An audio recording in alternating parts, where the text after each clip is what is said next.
know gold is not in her. She's a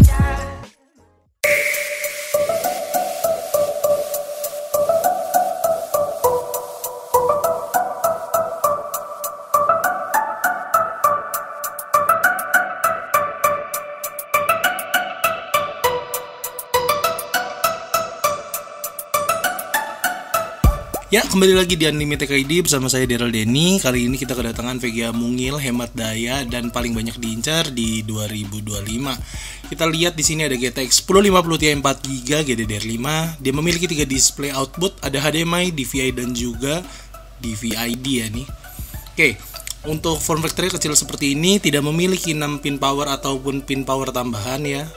Dia kecil, simple. Kalau mau build PC yang kecil-kecil juga enak banget. Ini bener-bener kecil. Dan juga single fan dari Digital Alliance Palette ini bisa menjaga suhu dari GTX 1050 Ti ini sangat baik sih gitu. Jadi gimana performanya di 2025, kita langsung lihat aja nih spesifikasi dari GTX 1050 Ti. Dia memiliki 4GB GDDR5 128 bit tanpa pin power. Dan yap, segitu aja sih, biar nggak lama-lama kita lihat aja gimana performa dari GTX 1050 Ti. Let's go.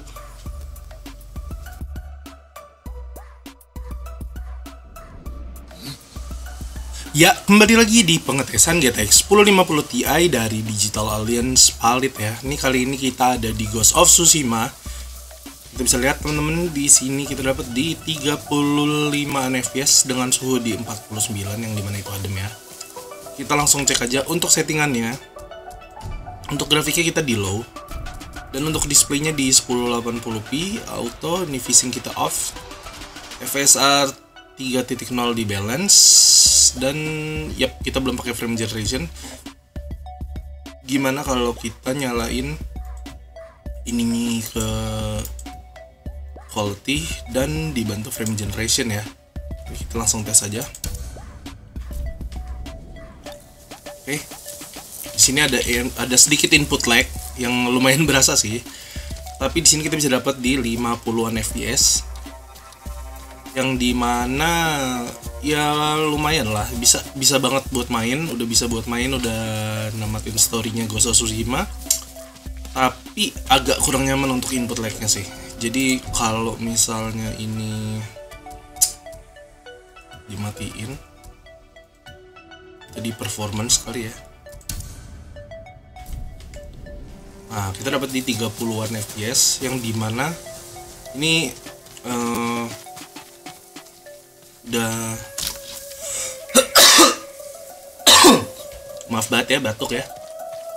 Ini udah console experience lah, kayak udah main di PS4 mungkin kayak gitu.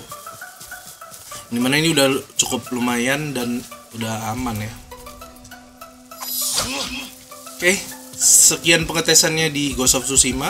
Kita lanjut ke pengetesan selanjutnya. Let's go. Ya, kembali lagi di pengetesan GTX 1050 Ti dari Digital Alliance Palette ya. Ini GTX 1050 Ti 4GB. Kali ini kita ada di Clear Option Expedition 33. Kita lanjut di pengetesannya. Ini kita dapat di 20 hingga 30-an fps, tergantung kita ngadepnya kemana ya. Karena ini VGA udah bener-bener berusaha keras ya, itu udah di 98%. Suhunya tetap adem, ini masih bagus banget karena emang barangnya sangat-sangat mulus dan masih segel. Nih di 50 derajat, FPS nya sangat stabil di 20-an.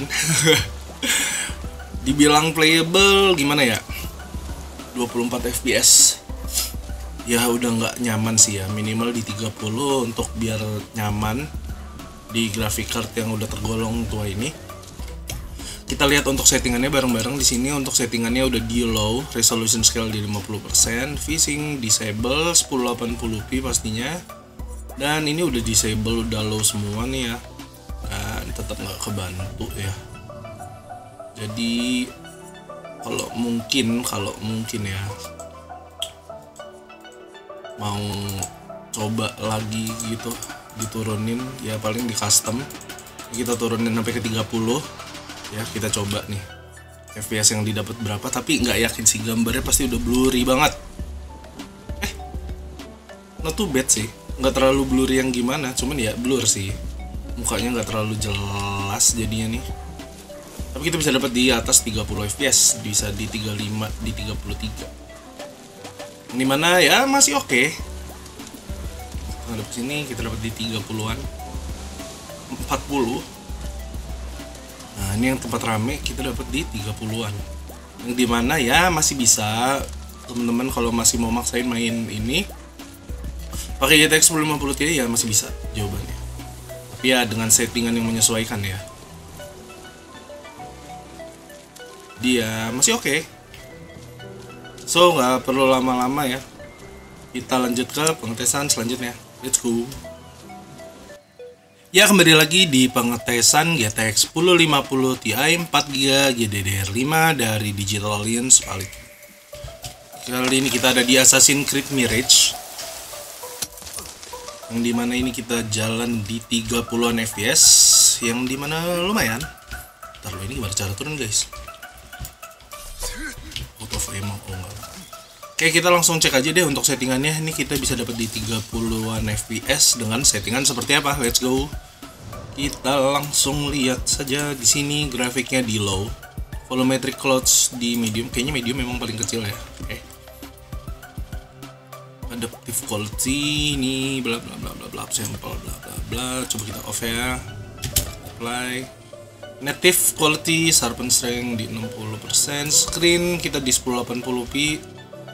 Ini dan yap seperti itu, resolution scale di 100. Kita langsung cek aja nih untuk tadi kita yang rubah sedikit. Nah iya kita dapat di 35 fps 1080p setting low ya, yang dimana untuk sekelas GTX 1050 Ti tanpa power pin ini udah worth it banget sih. Udah hemat daya dan kita masih bisa mainin game-game yang AAA kayak gini ya, dengan settingan-settingan yang menyesuaikan pastinya. Tapi ya ini udah cukup sih, cukup banget apa yang diharapkan dari 1050 Ti 4GB di 2025. Ini udah best banget performance yang dikasih sama si GTX 1050 Ti nya. Ya benar, lagi-lagi konsol experience, konsol PS4, PS3, mungkin PS4 feels like kita main di 30-an fps, yang dimana ini udah oke banget. Hemat daya dan bisa ngasilin performa seperti ini udah oke sih. Gitu. Oke. Sekian pengetesan di Assassin's Creed Mirage, kita lanjut ke pengetesan selanjutnya. Let's go. Ya, kembali lagi di pengetesan GTX 1050 Ti 4GB GDDR5. Kali ini kita ada di COD Modern Warfare 2 Remaster. Kita lihat nih FPS di pojok kiri atas kita dapat di ratusan ya, dapat di 100-an FPS.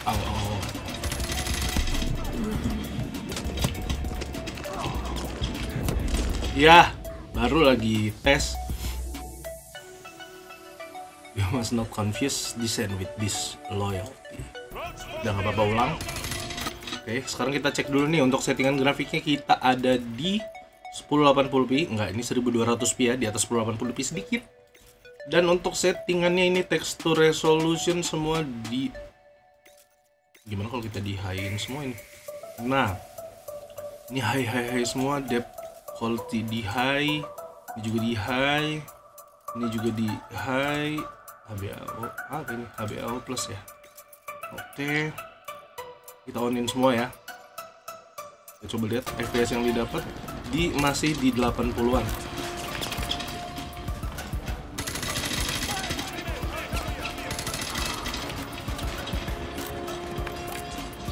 Ya, bisa dapat di 90 fps, rata kanan di 1080p.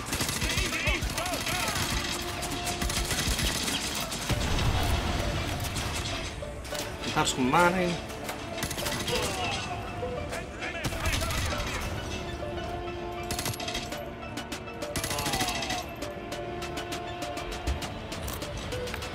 Oke, bisa dapat di 90-an fps. Nih lagi-lagi ya, kalau lagi ngetes COD Modern Warfare tuh terpukau sama game ya.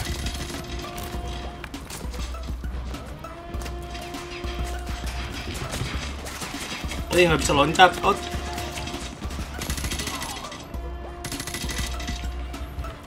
Kita bisa dapat di 80-90 fps. Ini udah keren banget sih untuk 1050 Ti tanpa pin power ya.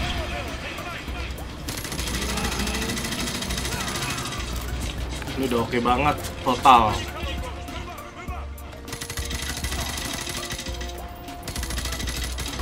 Maafkan aim saya yang burik. Jadi ya kalau kita main COD Modern Warfare 2 Remaster ini udah bisa rata kanan ya, udah oke banget. Feels dan detailnya ini udah oke banget, bahkan bisa nyentuh 100 juga tergantung di posisinya seperti apa sih. Ini udah oke banget nih, lagi bersalju nih. Oh, kita ada drop-drop di 73, di 60. Yang dimana masih tetap playable dan enak banget ini untuk dimainin. Kayak gitu.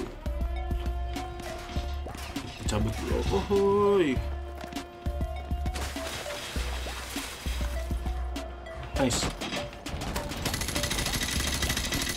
Nggak ada yang kena dong.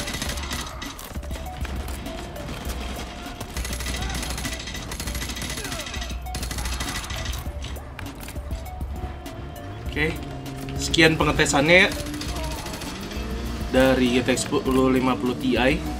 Kita lanjut lagi ke pengetesan selanjutnya. Let's go.